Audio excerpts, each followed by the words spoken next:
Hello again. Welcome to this time my Ratch review. It's a short one because we don't have too much to cover, but Manchester United did make it through to the next round of the Europa League tonight by winning 4-0 on aggregate against Real Sociedad. Looking through the highlights of all the other games, it's been, what a night of competition that was. Excited now for the draw tomorrow, which will be live on Trafford Talks YouTube channel and on the Twitter feed as well. We're not the stream, just me talking about it and telling you who we could face and also the opposition that is on offer for us in that game. So much to obviously discuss in tomorrow's draw, so I hope you all tune in for that. But in terms of tonight, very quick show, won't be too much to digest, but ultimately, this evening's game was really the dead rubber we anticipated it to be after the hard work being done in the first leg by United, who cleaned house, quite literally, cleaned house against Sociedad in Turin.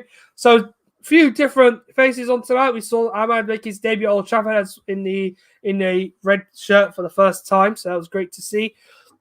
Shola Soratiere got another opportunity off the bench in Europe this time, making him the youngest ever European player for United in Europe. It's a fantastic achievement for him, so well done to him and his family. I'm hoping that it's the last time we see him donning the red colours for us in the near future. Maybe he'll play a little bit more.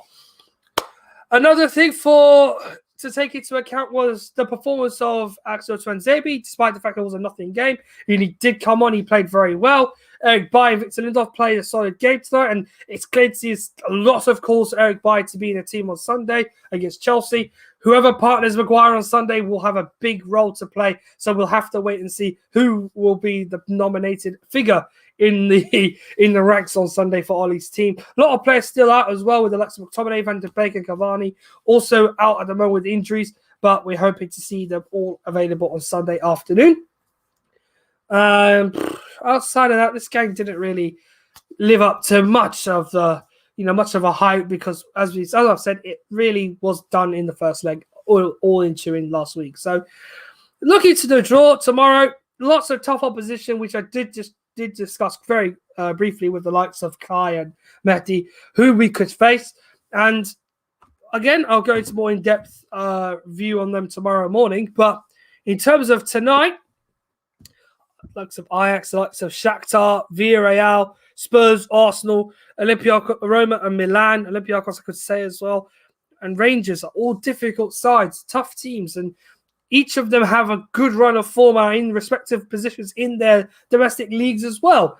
With regards to the English sides, personal opinion, I wouldn't want to draw Spurs or Arsenal, as it would make life a little harder for United. Tottenham being the side that United may have the most hope or success in because of the way that Spurs have been playing recently in England, not in Europe, I would say.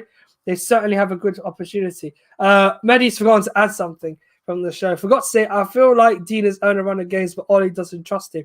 It should be something we should highlight after another clean sheet for Henderson tonight. A commanding performance in the penalty area, and he did perform just really very, very well. And it is starting to look a bit weird in terms of the goalkeeping position. With there's rumours that I want as a United fan want them to be quashed. I'd like to see them both at the club, but it's getting more and more difficult to see how you can keep Dean Henderson at the club with the way things are going. Hopefully, though, we see more of him next season, or even for the remainder of this season with the way the cup competitions are going. It's why we want to see a favourable team in the next game for us in the Europa League. So, obviously, again, hoping for a good draw. In terms of other notable names in the team tonight and performances, Darren James did well. He did give away the penalty, but again, this game, the way it was set up and the way that Sociedad played, didn't look in any way like they were convinced to really, they didn't look convincing enough to threaten our 4-0 lead. Missed a penalty through Oyarzabal. Quite outrageous the way he skied it as well. Got a few chuckles from many a fan, but let's hope he just decides to keep it simple. There also was a decent performance from, I think I have to say, Martial, despite the fact he's not played very well, Anthony, recently. So he did okay, just did the basics very well. I think he's still finding his confidence again. Hopefully, if he finds it sooner rather than later, it'll be to Man United's benefit, really. And for the meantime, you do still have hope for him that he finds the net sooner rather than later. But if it's to be like this, it is to be like this. So fingers crossed for him. That's all I can say at this point. And finally, it was good to see Fernandes be captain tonight. We were not expecting him to play, but he did pick up the armband and did as any captain would, led the team amicably. When Rashford got the armband too, it was lovely to see him get the opportunity and to see a local Man United, local Manchester man being given the reins for just a short period of time. It was pretty darn good. So props to him and all the boys. We did the job in the first round anyway, and we are through to the last 16. So as I said, the draw for that tomorrow at 11:45 in the morning. If you are joining us there, it's already scheduled on YouTube. So if you want to see it as soon as I hit live on the big button on my laptop, you'll be able to follow me and hear every bit of tomorrow's draw. Obviously, I'm not allowed to show the stream of the draw because copyright, and I would be hooked by many people at UEFA. Don't want to have that. But outside of that, brilliant for United, and well done to them.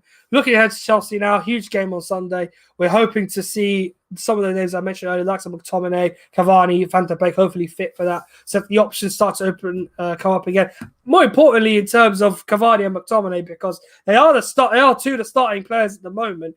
In the way that Martial's still not at his best, Cavani has started all the games against the big sides recently, so there is a good chance we'll see. Hopefully, if we see them on Sunday, he will start the same set of players next week the week after against Manchester City. We do have a game in between against Palace, so that's another chance for us, hopefully a fringe player or two to use the opportunity to improve their chance of being picked sooner rather than later. But it's a really tough run-in for Manchester United now, and we have to hope for something positive to look forward to. But the first and most important thing is we're through tonight. No miracles were made. I think we are in the next round of the Europa League, and a good draw in the next round will also benefit United in the way that it would allow Oli to focus on selection a lot more in the league as well. So, deep breath, and to Sunday. Until then, that's it from me. I appreciate you all sticking in for this very quick one. This is normal now. It'll be a very quick match review. It'll sometimes be 10 to 15 minutes long, but in future, get you guys more involved. If you watch the show, you have the chance to add your comments in the comments section. We'll do that on Sunday because this is not as big a game. Nothing much happens. It's quite quiet at the moment. I understand why. But I'm looking to use this as a way of developing fan interaction and getting your views on the show. So if you do want to, in future, get your thoughts on our match reviews or even this, I can open it up to you guys too. Hit us up on Traffic Talk Podcast on Twitter, and we'll hope to get you on soon to add some more views to United's current run of games coming up. We also have a nice new show called Let's Talk United with Robbie and Alexi, who are hosting that in the near future. I believe that's in the 6th of March is going to be when that's brought out on this platform. So keep an eye on when they bring it out. It's just going to be general topics about United. Could be a daily show. Who knows? But outside of that, it's good to have something different for us on our shows. We're trying to add up to have more extra bits and bobs for you to keep your eyes peeled on in the near future for our platform. As I say, if you get us to 200 subs, we're going to have a giveaway for you as well. So keep going, get us to 200. But yeah, thanks a lot, everyone. Cheers for tuning in. Appreciate you all sticking around. And on to Sunday, Pressure's on to get the victory on Sunday. As always, please like, subscribe, and follow us on Twitter if you want more of this excellent content. But until the next one, it is goodbye from me.